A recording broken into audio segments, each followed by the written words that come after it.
Se alimentar, comer, não precisa ser algo sofrido, né? A gente não precisa medir o nosso valor pela balança ou pela nossa forma, né? Iria um pouco nessa linha, assim. Enfim, pode ser uma relação amigável.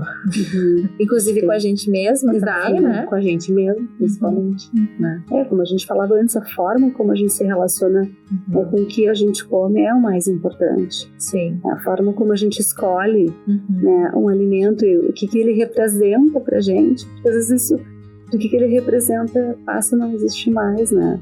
Sim. Então, eu acho que a gente está aqui somando essas questões, né? De quanto que essa forma intuitiva, essa forma de valores e vozes internas, ela tem que aparecer mais do que as vozes externas, né? Porque comer é um ato que a gente faz, né? Em toda a nossa existência enquanto humanidade. O que acontece ou por que aconteceu que nos últimos tempos isso tem se problematizado, né?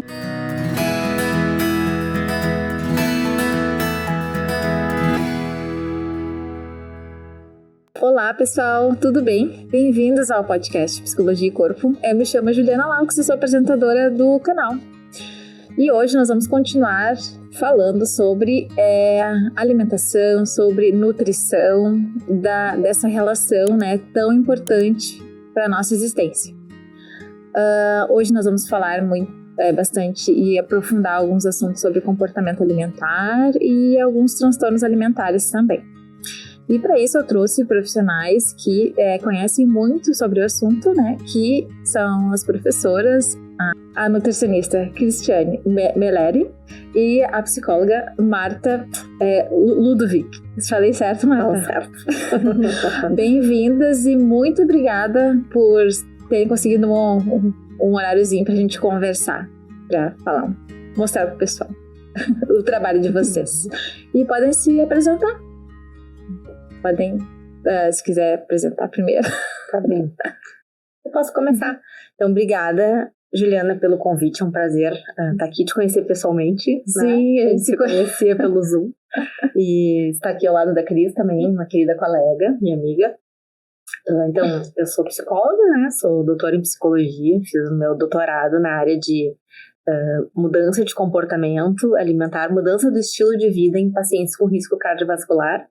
Então, estudando como as pessoas mudam, por que as pessoas mudam, esses processos de mudança, né? O que ajuda as pessoas a mudar, o que dificulta, né? Mais especificamente, o modelo transteórico de mudança foi o tema do meu doutorado, entrevista motivacional. E aí, enfim, acabo trabalhando nessa interface psicologia e nutrição, né? Por conta disso, né? Às vezes, muitas trocas dou aula, dei aula na nutrição, né? Faço supervisão para nutricionistas e psicólogos e trabalho com pacientes de diferentes temas, né? Mas acaba que por conta desse tema que eu estudei no doutorado, acabei trabalhando com bastante supervisão na universidade, em serviço escola, com outras áreas, e aí criei uma mentoria para nutricionistas, para discutir de casos, para ajudar a olhar esse olhar psicológico, motivacional, né? Ajudar os nutricionistas a ajudarem seus pacientes. E aí acaba o pessoal me vendo como uma referência em transtorno alimentar, né? Que aí é uma área que eu estudo bastante, trabalho também, mas que é, na verdade, um filhote desse meu grande tema, que é a mudança de comportamento, processos motivacionais, né, comportamentais, enfim.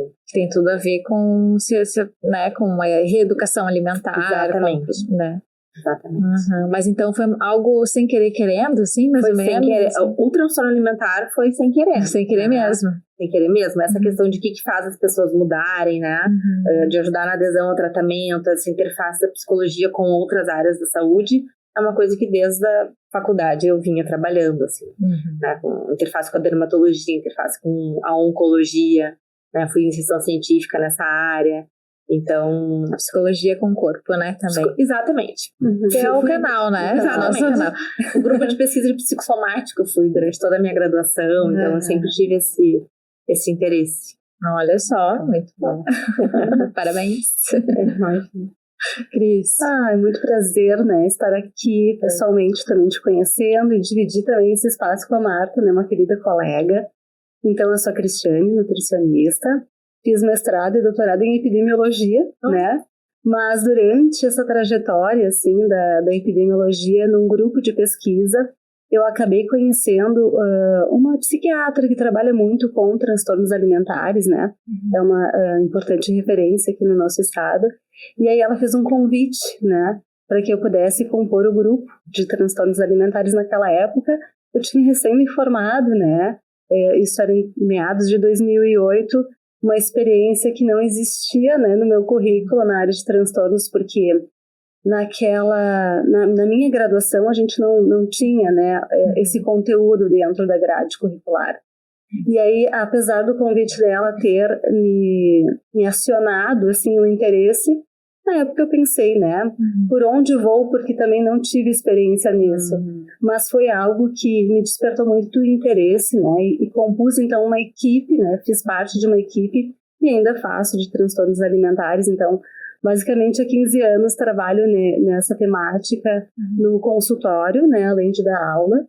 E acho que foi uma grande experiência, assim, ter participado dos grupos de atendimento, né, com transtornos alimentares. E acho que a gente vai poder falar um pouquinho, né, das coisas que tangem os transtornos, mas também a mudança de comportamento. E também, querendo ou não, né, a gente não tem como tratar o transtorno alimentar se a gente não olha para os comportamentos alimentares, né? Então, um pouquinho da minha trajetória, resumidamente, versa por aí, né, Ju? Sim, e muito obrigada. E prazer também de te conhecer e parabéns pelo teu trabalho. Obrigada. Falar sobre comportamentos alimentares, né, não tem como falar sobre a relação, né, fala sobre relações, né, relações com nós mesmos, relações com nossos familiares, como nós aprendemos, tem a ver com a nossa história também de vida, né.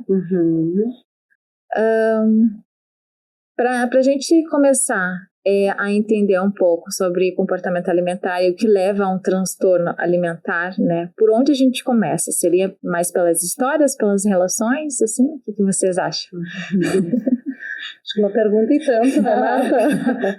O que vem primeiro, né?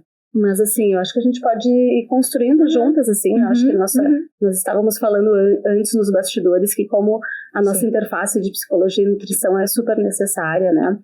Mas eu entendo, assim, que primeiro a gente poder pensar no comportamento alimentar como uma grande interface de diversas relações que o indivíduo tem com o alimento, né?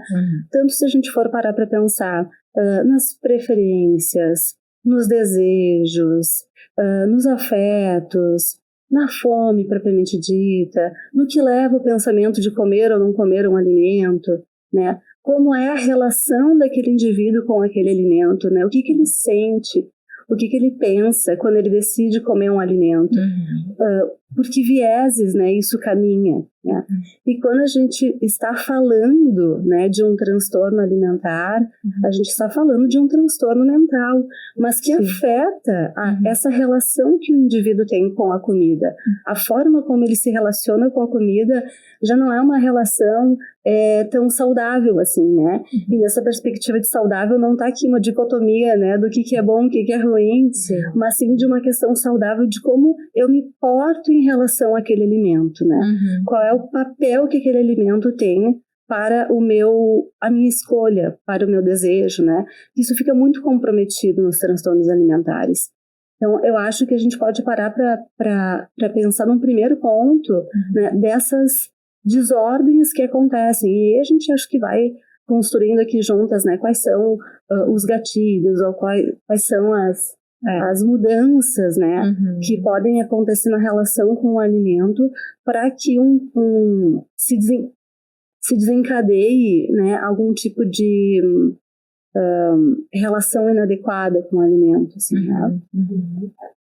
Se a gente for olhar em termos de etiologia, né, tem questões aí biológicas, genéticas, comportamentais, multifatorial, né? Multifatorial. Então, a relação, como a Cris estava dizendo assim, a relação que a gente estabelece com a comida, com o alimento, ela também vai sendo aprendida. Tem uma questão ambiental aí, né?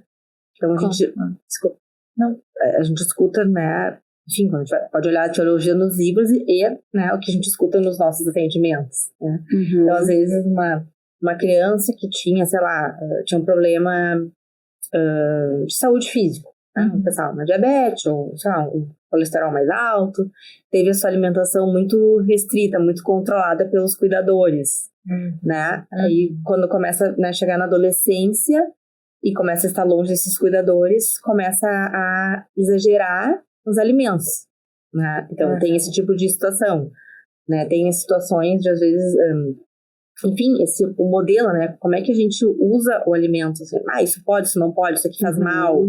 Essa relação dicotômica que a Cris falou, ela é problemática, assim, né? Então, como é que a gente ensina as crianças sobre os alimentos, né? Então, o que é mais nutricionalmente saudável, o que é menos, o que é mais nutritivo, o que é menos nutritivo, talvez seja um pouco mais flexível, né?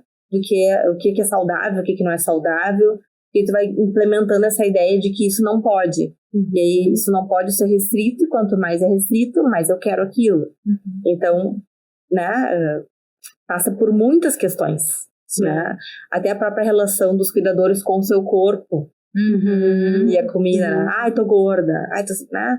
Eu não gosto disso, eu não gosto daquilo. Aquele pai, aquela mãe que estão sempre se criticando, se depreciando, ou falando dos corpos das pessoas. Isso tudo vai construindo essa nossa ideia de como é que eu devo ser, e logo o que eu devo comer, o que eu não devo comer. Então é bem complexo, né? Sim, é porque a gente está falando tanto da construção da imagem corporal, né, da questão do self também, né, como a gente forma essas questões no indivíduo, porque uma palavra que eu gosto muito são as nomeações, né? Então, quando a gente tem uma criança ali num setting, numa família, ela vai estar aprendendo, né, todas as nomeações por parte desses cuidadores. E a gente está falando de nomeações que tangem tanto a questão da imagem quanto a questão da alimentação, né? Então, concordo com a Marta, eu penso muito nisso, assim, e tento trabalhar essas questões, né? Porque quando a gente tem que avaliar por que um comportamento alimentar ele está distorcido, por que ele está problematizando algo, não basta só a gente conseguir intervir no momento presente. A gente tem que conseguir compreender qual é a relação do alimento para aquele sujeito, né? Então, se tem alguma coisa lá da infância, dessas nomeações, né? Alguma coisa que teve um papel muito definitivo lá, né? Pode estar atrapalhando um pouco a relação do indivíduo no presente momento, né? Então, acho que a gente pode imaginar um cenário onde, como a Marta falou, né, uma criança que ela, na sua introdução alimentar, ela tem uma relação aberta, onde ela tem capacidade de se autorregular, né? Que ela pode provar o alimento, que ela não tem nenhum tipo de poda em relação a isso, que ela consegue ela mesma satisfazer a sua vontade e interromper quando assim bem o entender, né? Sem uma voz externa, né? Porque senão a gente fica valorizando e isso permeia a vida adulta, que as vozes externas são muito mais importantes do que as internas, né? E então, continuam ao longo da vida, né? Exatamente. Como é que a gente ajuda esse indivíduo na vida adulta a encontrar, né, a evocar aquela motivação para uma mudança? Ele tem que fazer sentido para ele, né? Sim. E para fazer sentido para aquele indivíduo, ele tem que encontrar aquela conexão que talvez pode ter sido aprendida na infância, mas se não foi, a gente tem um longo caminho para ajudar aquele indivíduo, né? Afinal de contas, porque se ele depender só de um profissional, né, de um profissional nutricionista que diga o que ele tem que fazer, ou de um psicólogo que talvez, né, tivesse uma abordagem que falasse também o que ele precisa fazer, ele nunca vai encontrar essa voz interna. Então, a conexão, né, a conexão com o alimento, a forma como a gente se relaciona, como eu disse antes, para mim, é uma das coisas mais importantes, assim, que a gente vai resgatar com o indivíduo. Não adiantam os meios externos, eles podem ser plurais, né? Pode ser profissional, como a gente falou, pode ser uma voz de alguém que vai lá sempre falar algo que fica, né, martelando na ideia da pessoa, ou pode ser um equipamento como uma balança. Tudo isso são vozes externas, mas será que são elas que de fato têm que ditar algo, ou é a voz interna do indivíduo, né? Então, Cris, nesse processo de aprender a relação, começando lá pelo começo, quando é introduzido os alimentos, né, da mãe até introdução, bem introdução no peito materno, no mamar, né? Tem também relacionado a essa liberdade, né? A liberdade da pessoa, da criança e do indivíduo, de dizer, não quero, agora não quer, ou dos cuidadores prestarem muita atenção porque quando a criança ela não fala, né? E prestar muita atenção, observar nos sinais. E daí vai aprendendo esses sinais internos, né? De fome e saciedade, por exemplo, quando a Cris falou ali do pratinho da criança, né? Que alguém está dizendo como ela deve fazer e tudo mais. A gente, quando a gente cresce, tem que comer até o fim, tem que raspar o prato. Né? Só sai da mesa quando acaba tudo. O prato. Exato. Né? O que fica de mensagem para o indivíduo? Daí, a gente tem que ensinar a criança a identificar quando ela está satisfeita.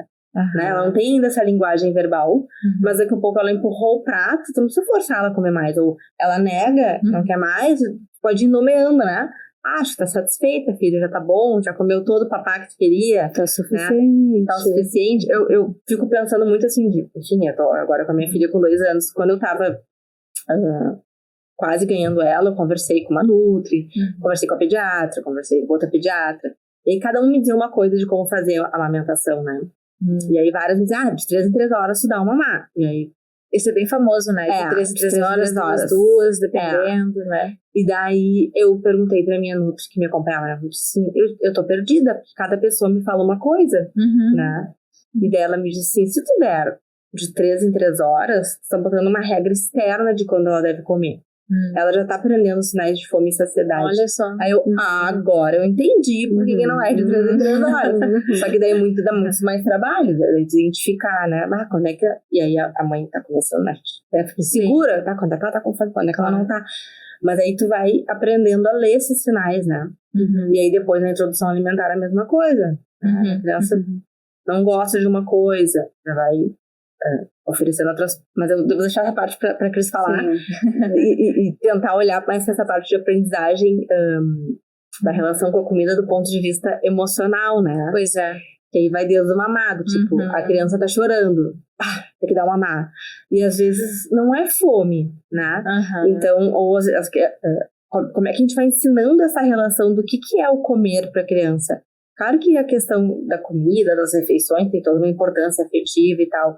Mas quando a criança chora, tu dá uma mamar. A criança chora, tu dá uma comida. Né? Antigamente dava chupeta adoçada pra criança, né? Quando tava chorando. Com mel. Com mel. O que ela vai aprendendo, né? Isso aqui eu me acalmo. Comendo que eu me acalmo. E aí a gente vai aprendendo depois a regular as nossas emoções comendo. E aí não precisa nem ter um transtorno alimentar. Às vezes a pessoa não tem um transtorno, não chega a fechar critérios, mas ela tem uma relação com a comida que é a comida como o único recurso ou o principal recurso para se regular. Tô triste, como. Tô ansiosa, eu como. Traz um alívio ali de curto prazo, né? Sim. Então, tá funcionando, eu sigo fazendo. Então ela não tá aprendendo só a comer, né? Não é o só a comer, né? É a relação, é o afeto, a memória, tudo, né? É o que o cuidador consegue, são as estratégias que a cuidadora consegue oferecer para a criança naquele momento, né? Porque ser mãe deve ser difícil, né? Porque a insegurança vem, daí tem o puerpério, né? Muitas das convidadas que chegaram aqui falaram do puerpério, que foi uma fase assim... desculpa, mas a palavra foi horrorosa, né? Mas depende, né? Da experiência. Sim. Eu acho que a gente está falando dessas nomeações, né? Dos sentimentos, das nomeações dos alimentos. Passa tudo pelas nomeações, né? E quando a gente está evoluindo nessa jornada dessa aprendizagem, né? Dessas relações da emoção, das emoções, dos afetos com o alimento, a gente precisa compreender quando isso está lá na vida adulta, né? Quando a gente atende uma pessoa que traz uma relação complicada ali com um determinado alimento ou com a sua forma de se alimentar como um todo, né? Como a gente falava antes.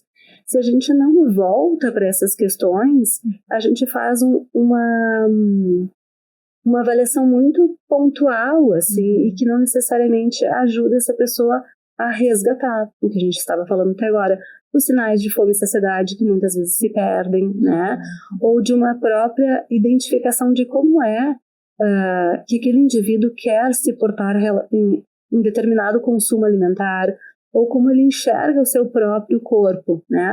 Porque acho que, como até a Marta trouxe antes, aquelas nomeações também até do corporais, assim, né, da infância, elas perpassam muitos indivíduos, a vida de muitos indivíduos, de forma que algumas pessoas se questionam, de fato, como é que elas se enxergam, né? Então, a gente, às vezes, vê isso muito no início de uma abordagem ali com um paciente com um transtorno alimentar, que fala, né, que sempre teve uma perturbação no modo como via o seu próprio corpo, o seu próprio peso, que determinado comportamento ou determinado comentário fez com que buscasse uma alternativa mais radical, como uma prática mais restritiva, né? Porque uma questão importante, assim, que a gente comenta é que nem toda a restrição, nem toda a dieta leva a um transtorno alimentar, né? Mas a grande maioria das vezes, né, também não dá para rotular, mas a grande maioria das vezes, quando um paciente apresenta um transtorno alimentar, ele teve como início uma busca por uma dieta, por uma restrição, né? Um emagrecimento. Né? Então, acho que isso que a gente pode pensar, assim, né? Nem toda restrição vai levar a um transtorno, mas grande parte dos transtornos tem nessa narrativa da história, de como tudo começou, né, uma restrição, uma dieta, uma busca por uma redução de peso, por exemplo. Então, acho que isso a gente pode ficar atentos também, né, porque esse caminho que a gente vai percorrendo junto com o indivíduo, entendendo a sua história, né, por que tudo isso começou, qual é a relação da alimentação, como era essa prática na família, como ver a questão da imagem corporal, né, vai estar junto com esse contexto, né, de narrativa, talvez, de uma possível restrição ali. Eu acho que quando tu fala assim, nem sempre vai levar, né, acho que é isso, tem esse contexto, às vezes uma restrição, ela vai ser necessária, tipo, tem uma doença clínica, uma diabetes, uma criança com diabetes, ela vai ter restringir vários alimentos. Isso não significa que ela vai desenvolver um transtorno alimentar. Então, é sempre um contexto. Na prática clínica, se vê muito isso, assim, me achava gorda, me achava feia, aí eu queria perder peso, e aí pode desenvolver o transtorno. E aí eu fiquei pensando nisso, assim, que também é comum, né, que a abordagem de tratamento, por exemplo, cognitivo-comportamental para os transtornos alimentares, ela é transdiagnóstica, né? Sim. Porque ela justamente se entende que os pacientes, eles ciclam entre os transtornos, entendeu? Pode começar uma parte de restrição. Tô me achando, não tô gostando do meu corpo e tal, quero emagrecer. Começa uma restrição. Aí daqui um pouco, a restrição, né, tá relacionada com a compulsão. Aí começa a restringir, compulsiona. Aí tá com compulsão, que é né, garantir que não vai engordar. Começa com a purga, aí desenvolve uma bulimia. Então, né, é muito comum que um paciente que tenha um transtorno, ele passe pelos outros. Na história do transtorno, o curso do transtorno, ele vai ciclando, né, entre os transtornos. É bem o processo de mudança, assim, como tu... Sim, é uma roda, mas é uma roda, outra roda. Outra roda, né? Mas é a roda ali do problema. Mas a gente tem a roda da mudança também. A gente até fala desse crossover, né? Dessa troca diagnóstica, que ela é comum mesmo. Nessa prática dos 15 anos, mais ou menos, que eu trabalho com isso, eu não vejo isso em todos os pacientes. Mas a gente sempre em equipe ficava muito atento, né? E ficava conversando, porque a gente tem que trabalhar em equipe. Acho que é outra coisa importante da gente dizer, né? Não se trata transtorno alimentar individualmente, só uma área, né? Tem que ser em equipe. Tem que ser em equipe. Nutrição, né? psicologia, psiquiatria. E aí médico clínico também a gente tinha na nossa equipe, né?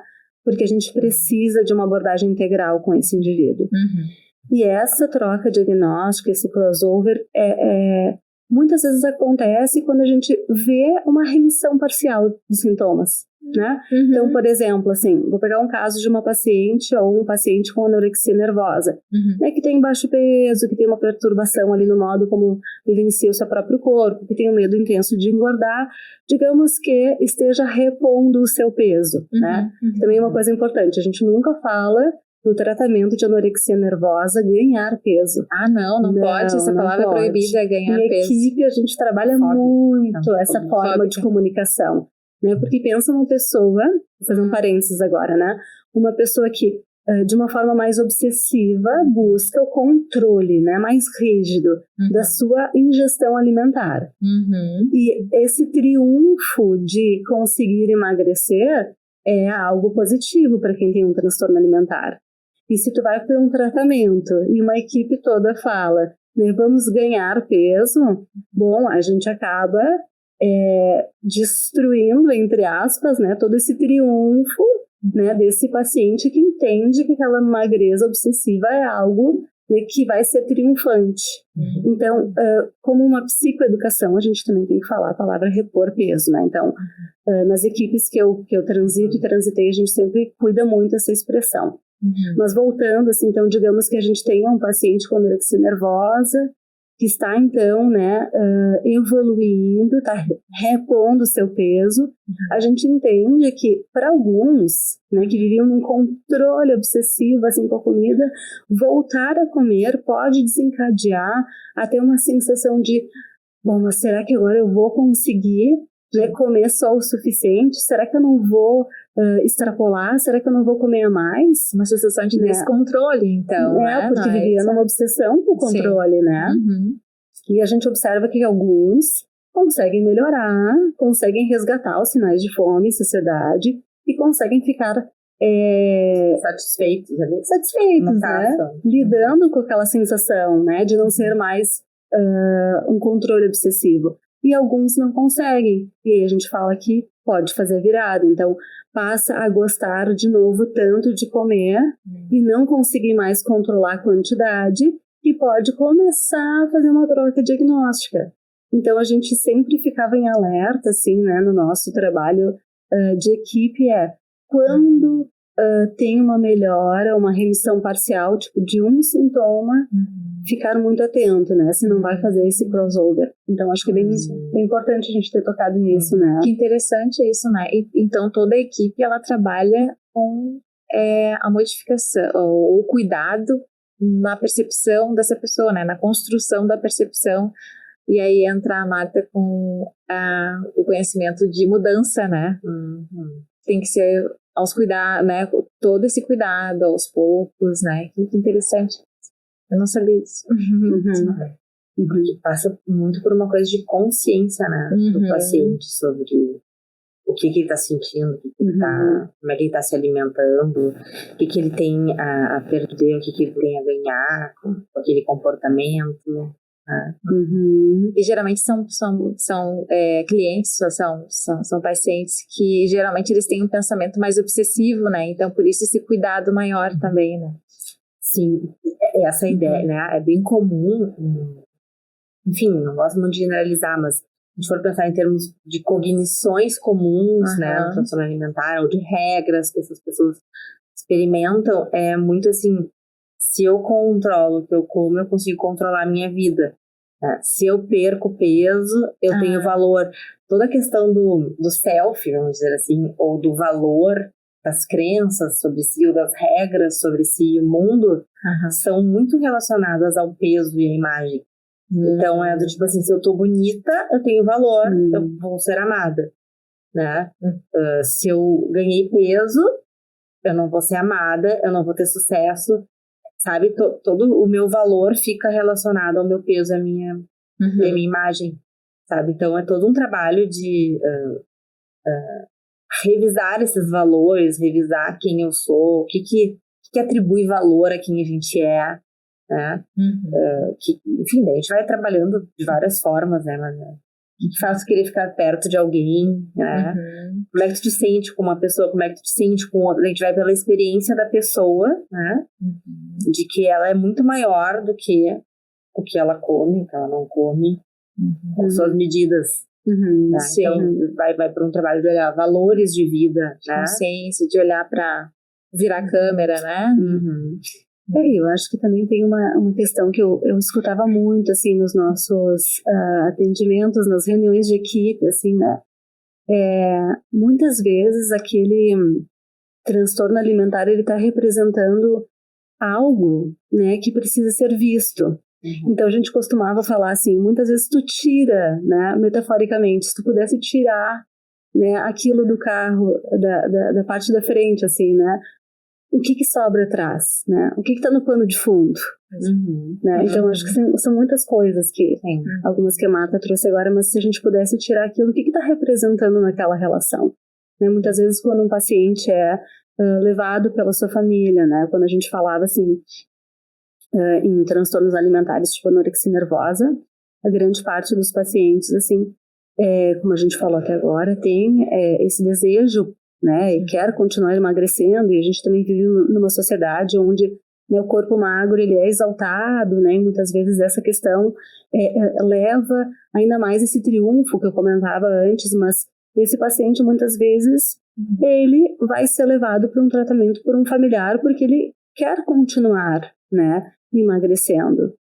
Um paciente com bulimia nervosa, né, que cursa ali com uma imagem corporal, com uma questão em termos de peso, ou com peso normal, ou um leve sobrepeso, muitas vezes ele busca o tratamento, mas quando ele está já desconfortável com as sensações, né, de comer, não ter o controle sobre aquilo que come, de se sentir culpado, de fazer purgações, né, de usar os métodos compensatórios, de tentar de novo restringir, né, aquela questão cíclica que a gente sabe da bulimia nervosa. Então, alguns buscam nesse momento, né, o tratamento.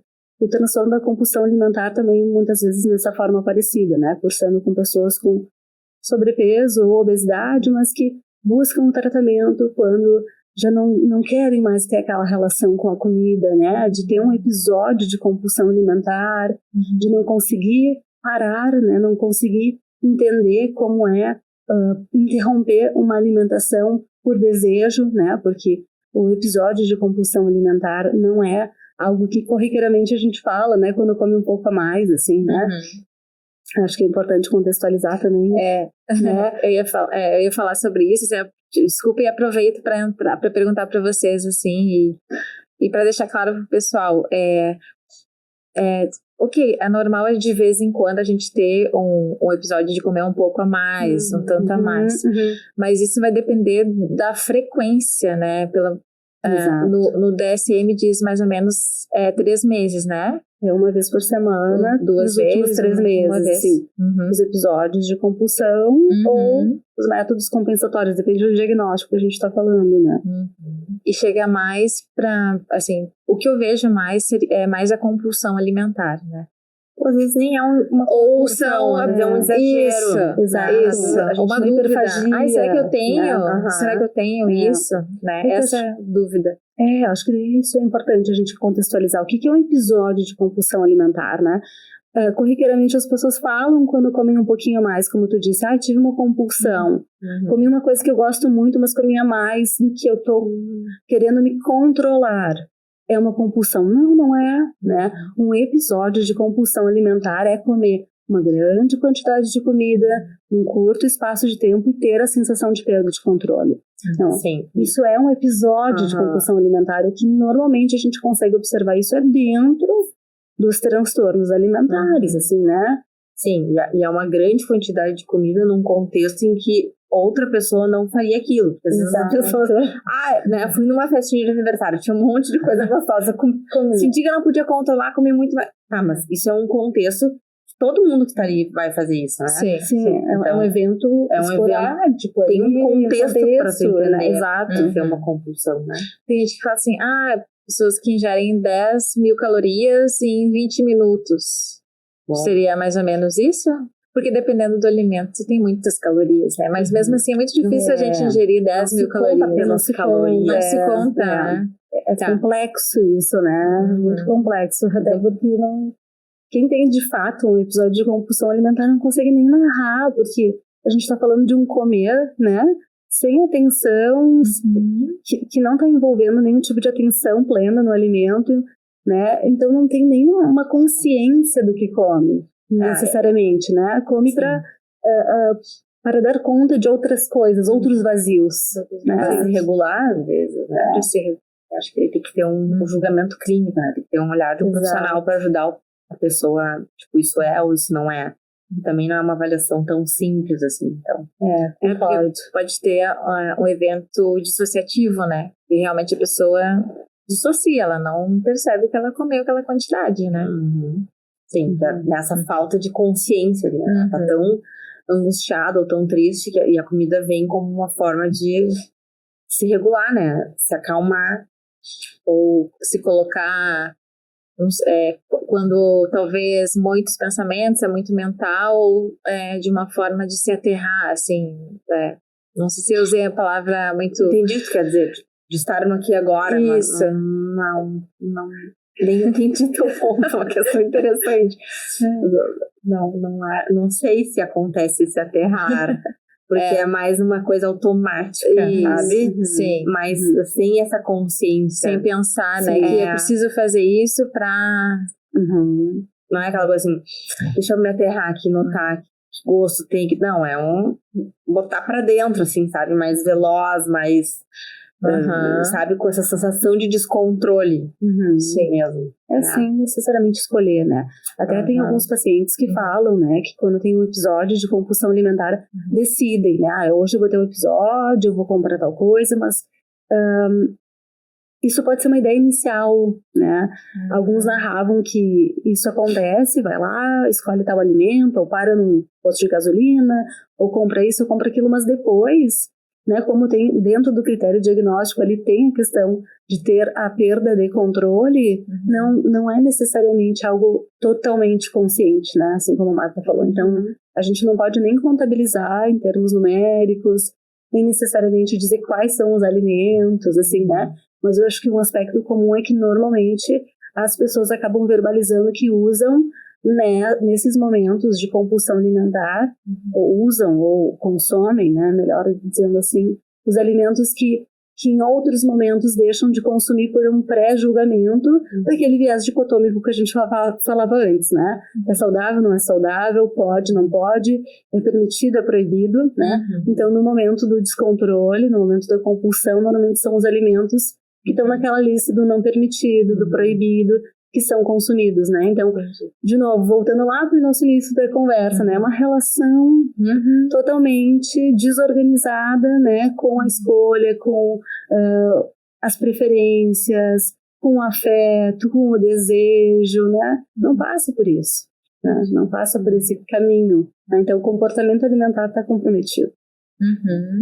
E geralmente eles fazem, as pessoas fazem esses comportamentos quando estão sozinhas, né? E não quando estão em festas, assim, né? E tem pessoas também que elas vão planejando, né, o dia.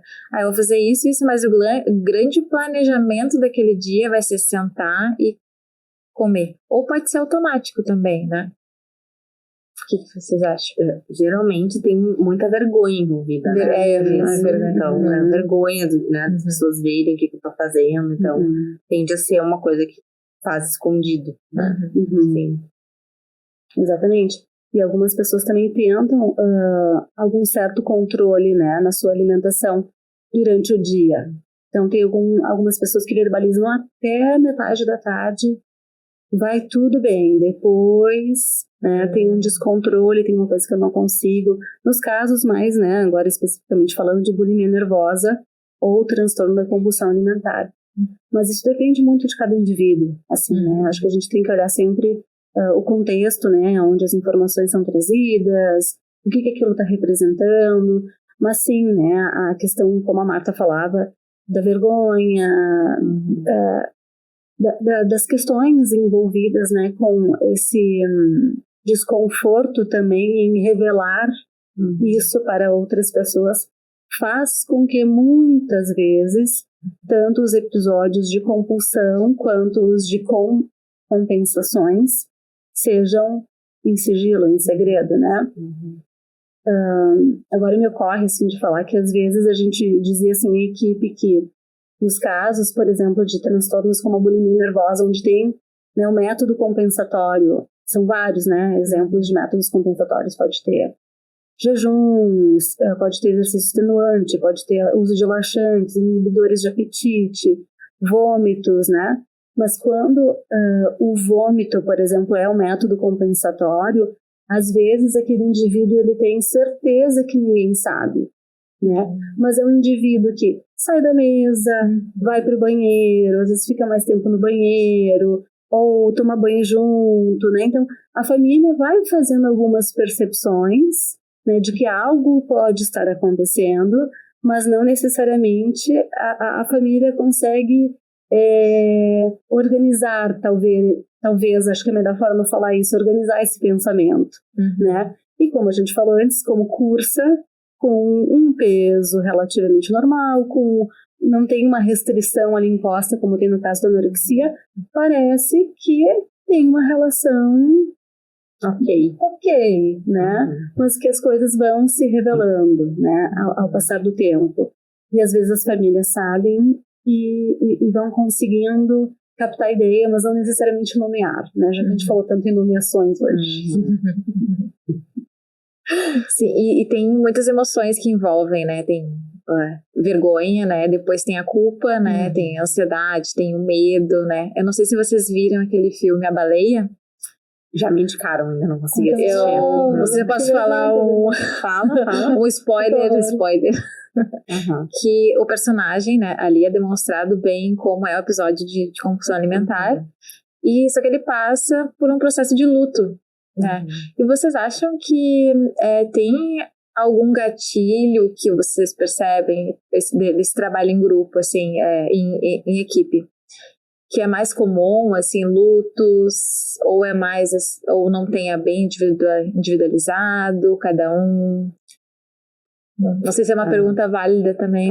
Acho que é válida, assim, mas eu acho difícil tu dizer um gatilho único. Acho que sempre tento fazer esse olhar singular ali, sabe?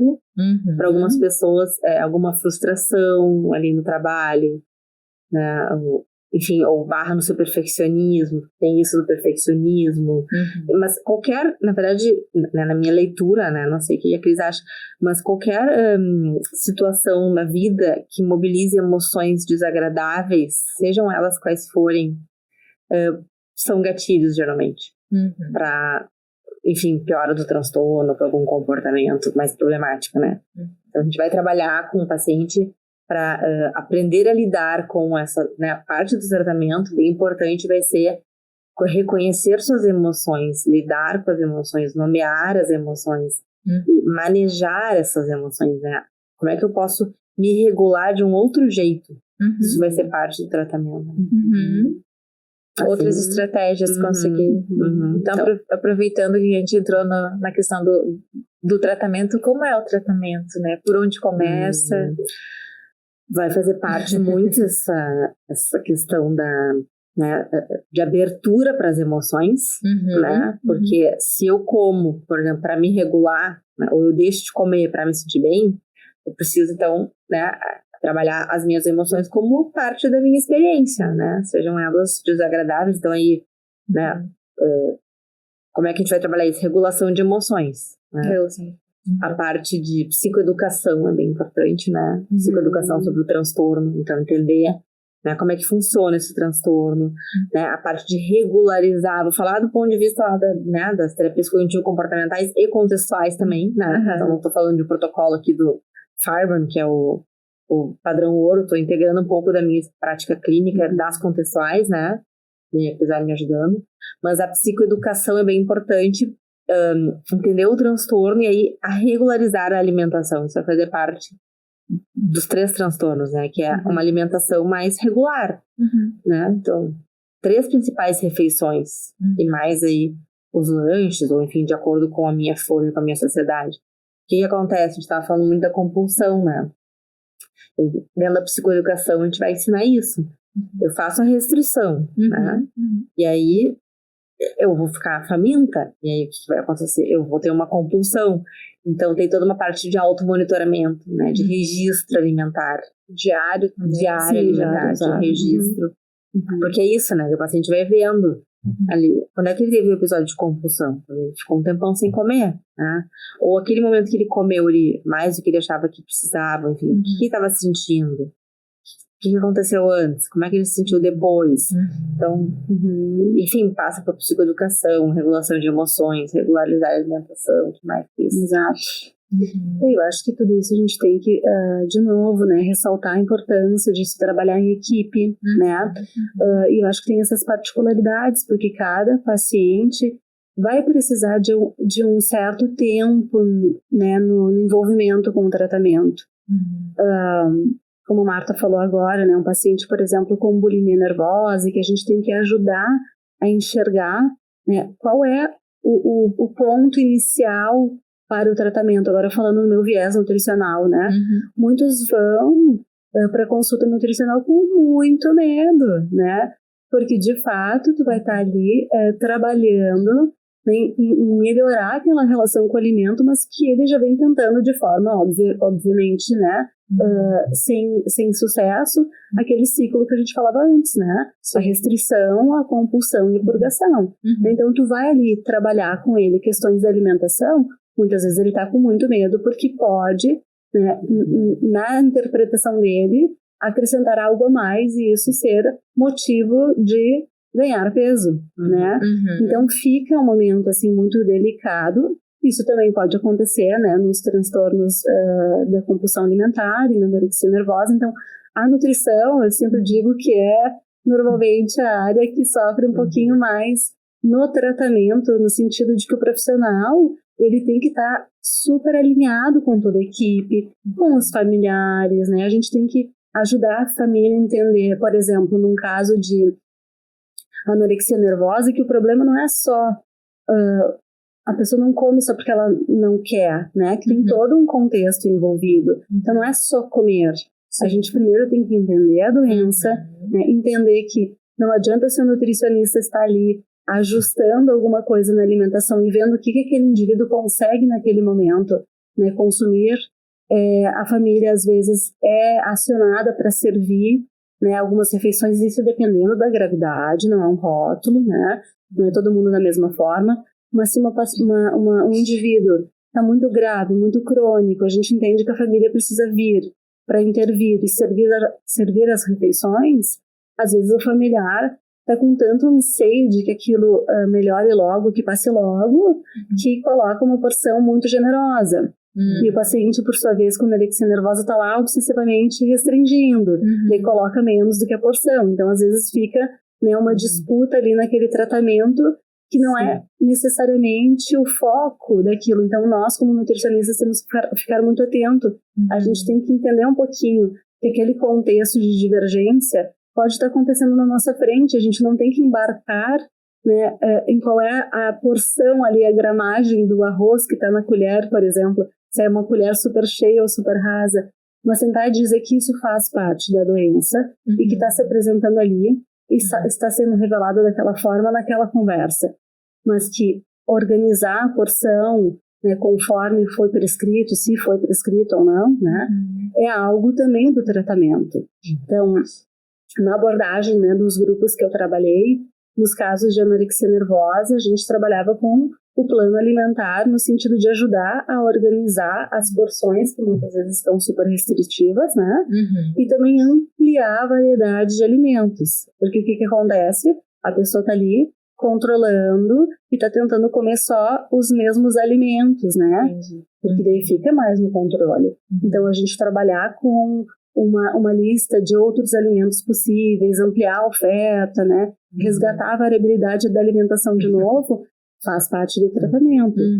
Já nos casos de bulimia nervosa e de transtorno da compulsão alimentar, a gente vai trabalhar com diário alimentar, né? Como foi dito, vai identificar nos casos de bulimia onde é que existem as restrições, para que a gente interrompa ou tente interromper elas ou minimize elas, para que o episódio de compulsão seja menor ou ele entre em remissão, né? Então a gente também tem que deixar muito claro que não é do momento para o outro que as coisas mudam, que o tratamento é longo, que não é só comer ou não é só parar de comer, que existe toda uma psicoeducação, né, em relação à abordagem do comer, né? Então eu acho que tangenciando um pouco por esses exemplos, a gente vai contextualizando o quão complexo é, né? E por que mexer justamente com essas áreas ali do comer pode desacomodar tanto, né? Não só o paciente, às vezes como o seu familiar também. Né? Então, o tratamento ele é feito também com os familiares, né? Junto ali, não precisa ser o cuidador, né? Porque podem ser adultos, né? Mas o cuidador, a rede de apoio, principalmente a anorexia, eu acho, né? Bastante com a família. Tem, né? Dentro dessa linha que a Cris falou, se trabalha a fobia, né? Dos alimentos. Sim. O paciente tem medo dos alimentos. E evita, não, isso eu não vou. Então a gente vai fazendo uma dessensibilização, né? Vai introduzindo aos poucos aqueles que são menos aversivos, aqueles que têm menos medo, né? Que daí na cabeça dos pacientes são esses alimentos mais saudáveis. Eu tenho menos medo de brócolis do que de arroz. Eu tenho menos medo de arroz do que de chocolate. Então, né? Vai fazendo essa aproximação para ir dessensibilizando, né? Porque todos os alimentos podem compor, né? Uma equilíbrio alimentar, né? Sim. Então, no tratamento se faz... enquanto a Cris falava, me lembrei de outras coisas, mas agora me fugiu. A questão da fobia do alimento, né? Se trabalha também. E a cessação dos comportamentos problemáticos é bem importante. Combinar com o paciente que deve fazer parte da psicoeducação, cessar, né?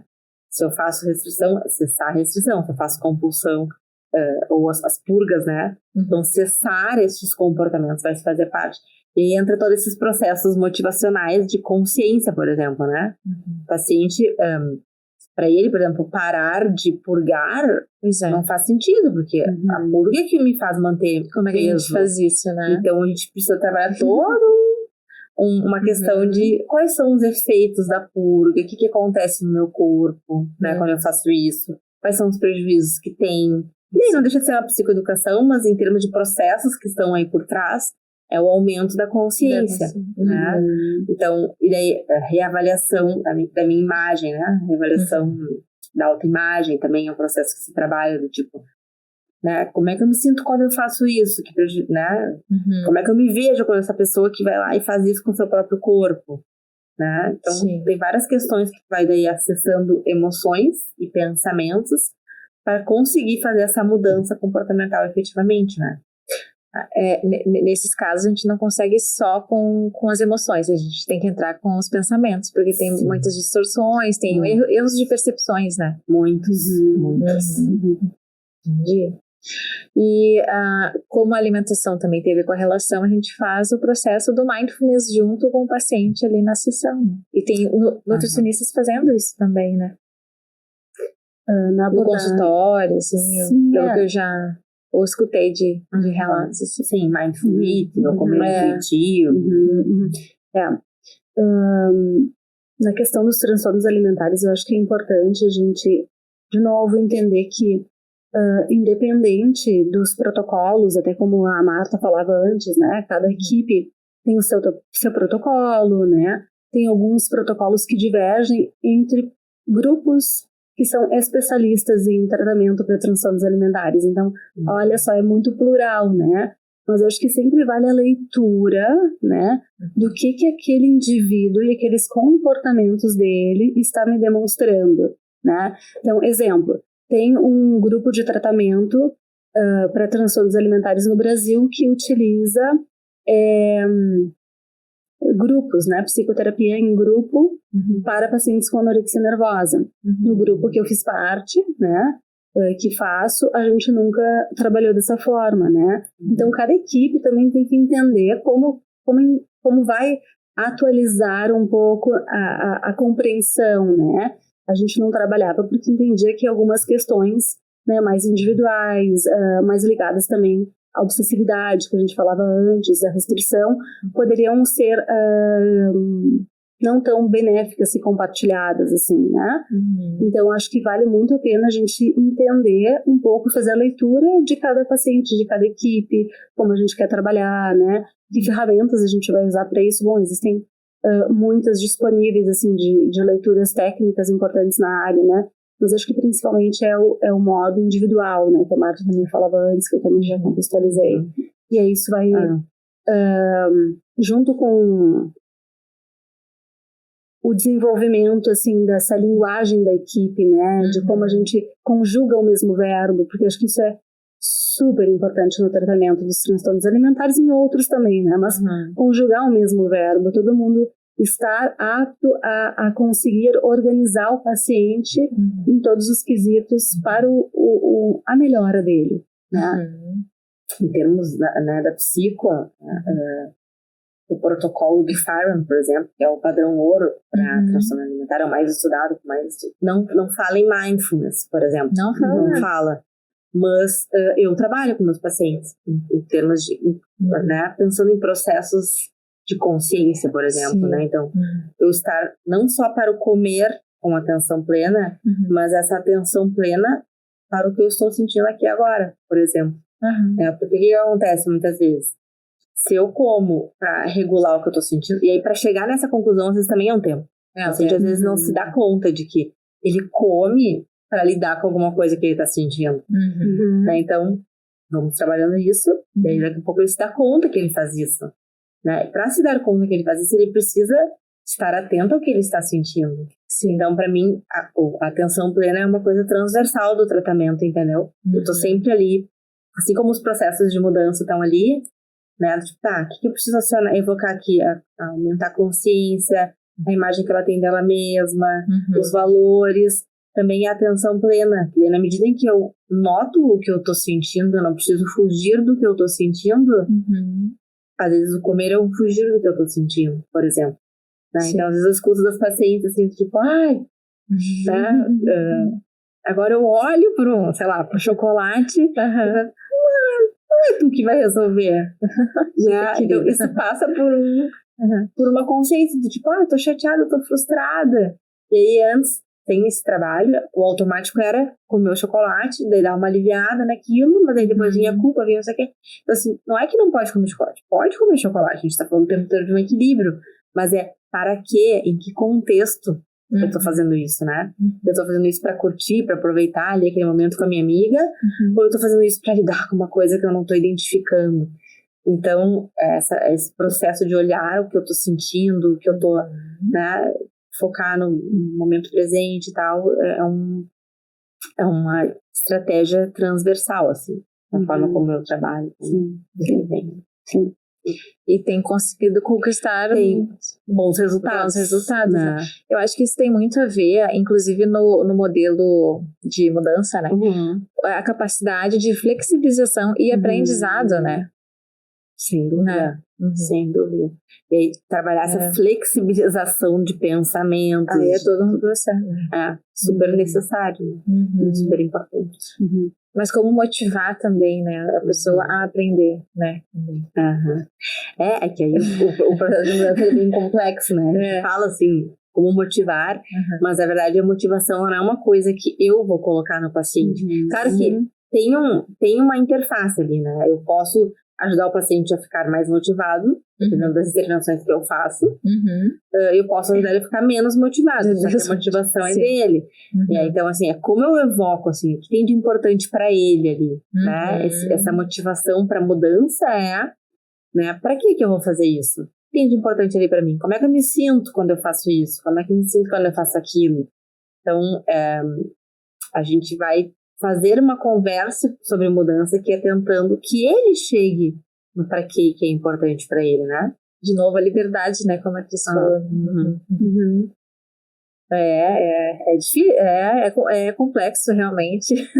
É complexo e é encantador. É muito encantador, né? Tanto pro cliente, né? Quanto pro terapeuta, né? Pro profissional. Sim. O que vocês acham mais importante de deixar agora, assim, claro, no sentido de motivar, né? As pessoas? Claro que aqui a gente não vai conseguir contemplar todos os, né, os comportamentos alimentares, assim, mas o que fica, assim, de importante para a pessoa talvez decidir entrar em contato com algum profissional de sua confiança, né? Porque aqui a gente não está fazendo tratamento para que a pessoa faça alguma coisa, né? A gente está fazendo com que a pessoa pense, educando, psicoeducando. Eu acho que quando a gente fala de uma mudança no comportamento alimentar que aciona, né, algum tipo de vigilância, ou da própria pessoa, ou dos familiares, a gente pode estar falando, né, de um indivíduo que começa a restringir muito a quantidade da alimentação, ou que começa de forma mais obsessiva a pensar muito só em nutrientes, né, e obsessivamente pensar só nisso, né, não contextualizar mais os valores que a gente falava antes, né, sociais, afetivos, culturais da alimentação.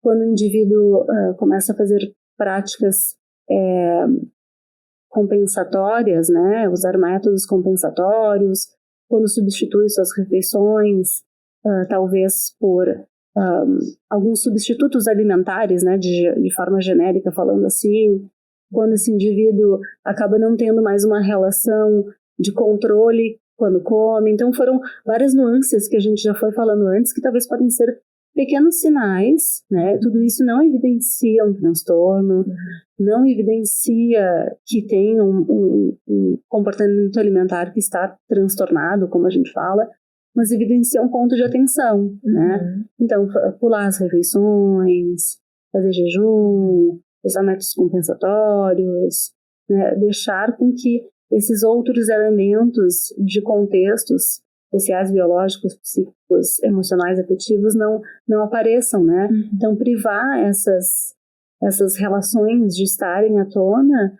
é voltar para aquela dicotomia que a gente falava antes, né? E ainda assim, às vezes, até usar outras formas de se relacionar com o alimento, buscando, né, purgações, enfim. Então, acho que quando essas coisas surgem, pode ser um momento de atenção, né? Por um familiar, por o próprio indivíduo, né? O que está acontecendo, né? Que eu não consigo mais comer com prazer, eu não consigo mais escolher esse alimento e decidir que eu vou comer ele. Agora, eu só posso comer ele em determinado contexto. Então, quando essas coisas começam a acontecer, né? Colocar regras, impor o momento de comer, de novo, né? Talvez tenha aquelas vozes externas que a gente falava antes, né? Que vozes que são essas? Por que a minha própria regulação de fome e saciedade e o meu desejo e a minha oportunidade e o meu acesso não está valendo mais, né? Por que essas outras coisas estão tão latentes? Então, acho que é um momento de atenção. E que é importante tu falar isso, Cris, porque tem muitas pessoas que vendem isso nas redes sociais, né? Esses comportamentos, dizem, não, isso eu não vou comer agora, eu vou comer depois. E vendem isso como se fosse saúde. Pelo que eu entendo, talvez não, né? Tem toda a questão da liberdade. Acho que sim, né, respondendo a tua pergunta, assim, o que eu acho que, né, deixaria seria essa ideia de que, né, se alimentar, comer, não precisa ser algo sofrido, né? A gente não precisa medir o nosso valor pela balança ou pela nossa forma, né? Acho que iria um pouco nessa linha, assim, que enfim, pode ser uma relação amigável. Inclusive com a gente mesma também, né? Com a gente mesmo, principalmente, né? Como a gente falava antes, a forma como a gente se relaciona com o que a gente come é o mais importante. Sim. A forma como a gente escolhe, né, um alimento e o que ele representa pra gente, porque às vezes isso, do que ele representa passa a não existir mais, né? Sim. Então, eu acho que a gente está aqui somando essas questões, né, de quanto que essa forma intuitiva, essa forma de valores e vozes internas, ela tem que aparecer mais do que as vozes externas, né? Porque comer é um ato que a gente faz, né, em toda a nossa existência enquanto humanidade. O que acontece, ou por que aconteceu que nos últimos tempos isso tem se problematizado, né? Quais são os mecanismos pelos quais essa alimentação ela passa a ser tão controlada, assim, né? Em sentidos plurais, assim, né? E eu sei que o nosso tempo tá, mas eu preciso fazer algumas coisas. Eu queria perguntar algumas coisas sobre, só uma coisinha sobre o jejum intermitente, né? Que isso... Não?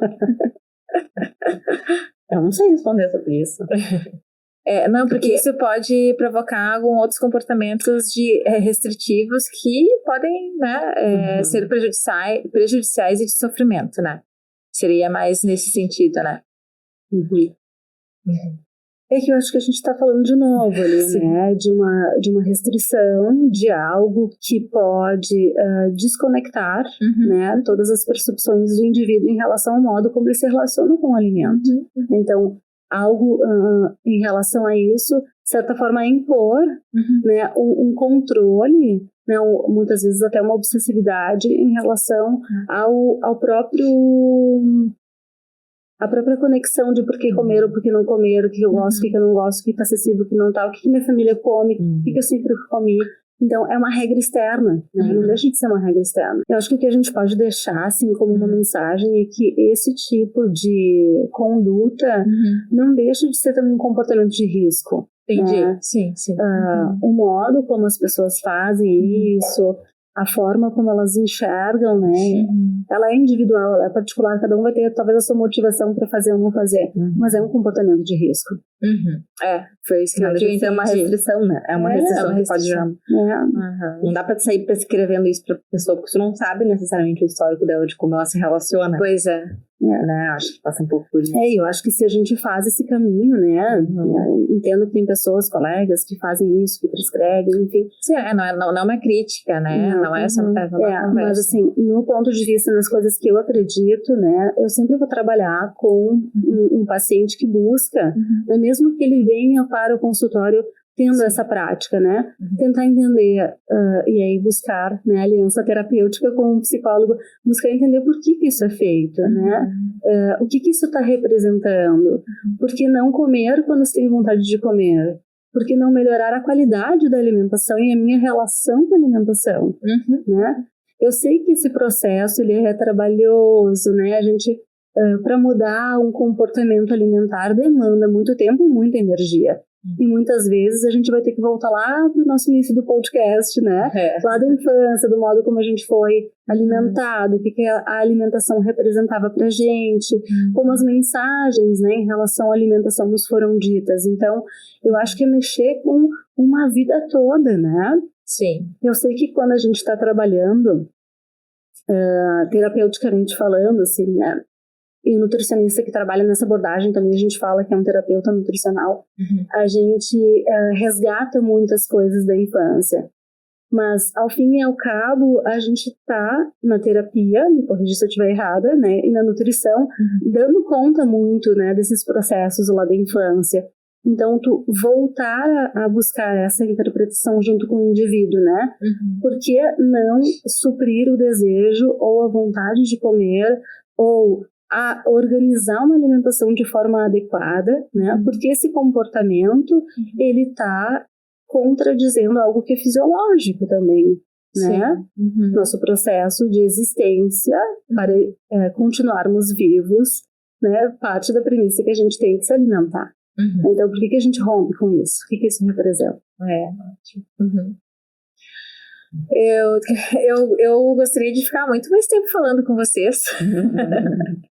E para fechar, assim, eu queria perguntar para vocês se vocês têm alguma história, ou até de vocês mesmos, ou de algum... Claro que sempre preservando, né? Eu gosto de trazer as histórias, né? O que mais marcou, assim... Porque, por exemplo, na minha história de vida, eu acho que é normal, assim... Ali na adolescência a gente passa por um processo, né, de construção do self, e eu contava muitas calorias que eu comia, né, e eu que decidia, né, eu vou comer hoje só 700 calorias, 500 calorias, e tinha o reforço dos cuidadores muito bom, olha só, né? Mas não... menina controlada, menina disciplinar. Exato. Então,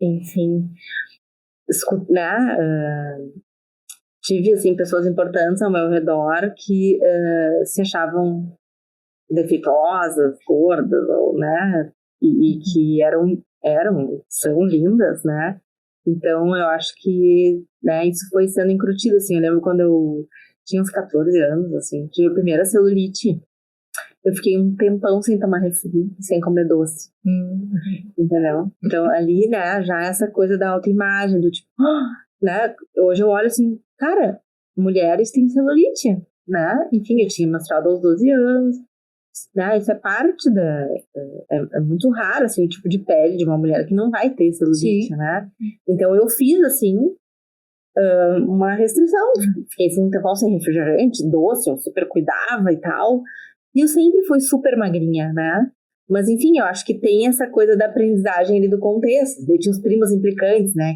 que diziam pra nós, ai, as gurias têm a bunda, parece um mousse, mole, cheio de furinhos, sendo que a gente não tinha bunda mole e não tinha essa, tipo, era uma, mas aquela coisa de bullying dos irmãos, dos primos, entendeu? De implicância.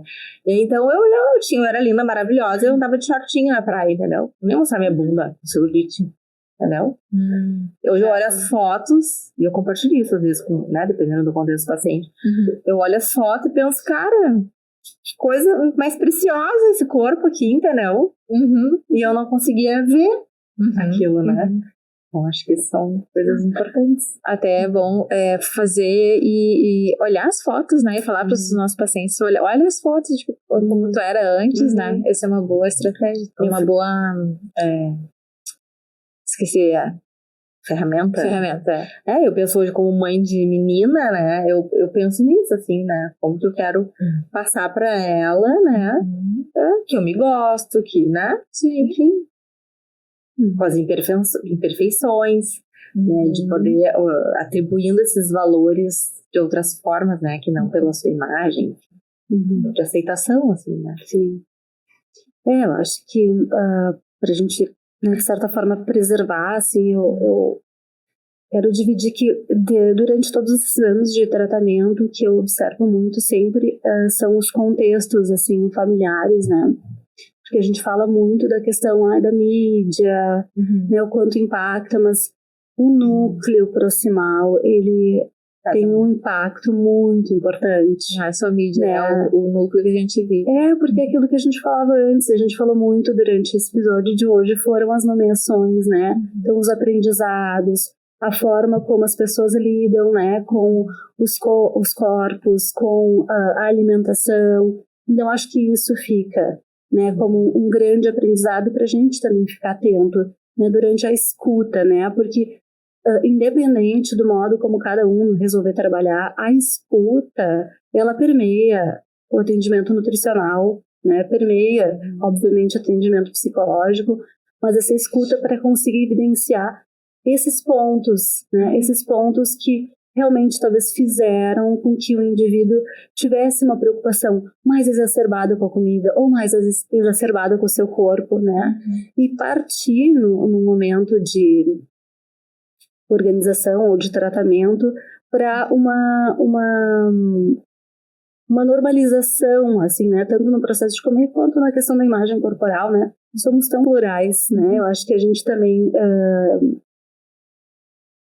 buscar, né, enquanto sociedade, um respeito, né, às diversidades, e a gente está falando aqui de diversidades de todas as formas, né? Diversidade de preferências naquilo que se come, como contexto do nosso assunto de hoje, do comportamento, da forma como a gente come, diversidade dos corpos, né?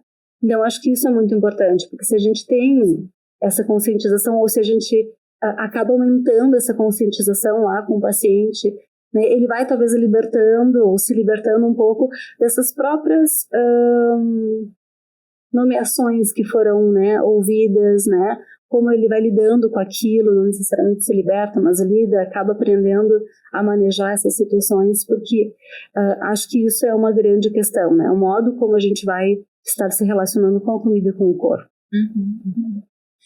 Eu vi que ficou muito para nós a forma como a gente se relaciona, né, hoje, né,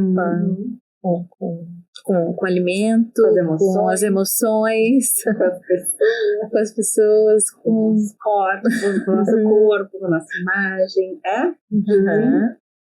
E de consciência, né? Acho que esse episódio trouxe muito essa importância da consciência das relações, e que relação é tudo, né? E eu acho que, claro, vocês são professoras e foi muito cirúrgico, assim, né, tudo que vocês falaram, e eu não precisei fazer muita coisa aqui, né? E eu quero agradecer muito, muito essa conversa. Eu queria ficar mais 2 horas conversando com vocês. Mas eu posso também convidar vocês para virem outras vezes, né? Se vocês quisessem. Foi um grande prazer, né? Principalmente estar dividindo esse espaço com a Marta, assim, né? Acho que a gente vai complementando, né? Os olhares, como eu falei antes, acho que é uma relação que precisa andar junto, assim, né? Pra gente conseguir auxiliar as pessoas de verdade na relação com o alimento, com seus corpos. A gente tem que ter, né, tanto um olhar da nutrição quanto da psicologia, né? Integral. E de outras áreas, com certeza, mas... Eu adorei conversar com vocês. Eu espero vocês aqui de novo, tá? Se vocês quiserem, se vocês gostaram também, né? E para encerrar, se vocês quiserem falar dos projetos de vocês, o que vocês estão planejando, que as pessoas possam saber, né? Algo importante. Fiquem à vontade. Enfim, quem quiser acompanhar, né, tem o @martaludwig10 no Instagram, ali eu compartilho algumas questões, mas tá para acontecer, tô trabalhando num material de ferramentas afetivas, chamei assim, para psicólogos e nutricionistas trabalharem com seus pacientes, né, com toda essa perspectiva aí motivacional, comportamental, enfim, e os grupos de supervisão, né, para psicólogos e nutricionistas também, só me chamar. Eu tenho ali um Linktree, né, que é Minha Visa Psiconutri lá no meu Instagram, que é as pessoas que querem acompanhar o meu trabalho, saber de curso, saber de materiais, que preenche ali um link rapidinho, porque eu não tô assim super constante no Instagram, que vai ficar aparecendo para as pessoas toda hora. Então, quem gosta do meu trabalho e quer saber as novidades, pode preencher lá para ficar sabendo em primeira mão. Ótimo. Temos algumas ideias também, né? Eles têm alguns projetos aí. Já andamos conversando sobre a ideia de possivelmente um livro ser um norteador, assim, dessas coisas. Preventivo das coisas que a gente falou hoje, assim, né? De comportamentos alimentares. Então, já andamos falando sobre isso, ainda não está desenhado de fato, mas já conversamos sobre essa ideia, né? Quem sabe um dia esse fruto pode vir até a ser nossa fala aqui, né? E também fico à disposição, se alguém precisar, ou se algum, enfim, um familiar, ou até um próprio indivíduo entender que precisa, né, de uma avaliação, que precisa conversar mais, né, sobre o modo como se relaciona com o alimento. Então, pode me procurar. Eu não tenho uma rede social ativa, assim, nesse ponto de divulgação, mas na minha rede social, né, pessoal, que vai aparecer ali, vocês podem me acionar, né, me chamar para que a gente possa marcar da melhor forma um atendimento com muita escuta e carinho. E da professora acadêmica, né? Sim, sou professora também universitária. Educando lá muitos futuros profissionais. Exato. E não só também, né? Porque a gente aprende a ser profissional e a gente tenta fazer com a gente mesma, né? Como nós estávamos falando lá nos bastidores, né? O quanto a gente aprende, né? A melhor parte de ser professora é isso, né? Sim. A gente aprende e ensina tudo junto, né? Então, muito obrigada mesmo. Muito obrigada. Fiquei muito feliz com a presença de vocês. Eu também agradeço muito. Obrigada, Ju. Pessoal, qualquer dúvida, escreva ali nos comentários, tá? E se vocês puderem ajudar o canal, se inscrever e dar um like no vídeo. Muito obrigada e até mais.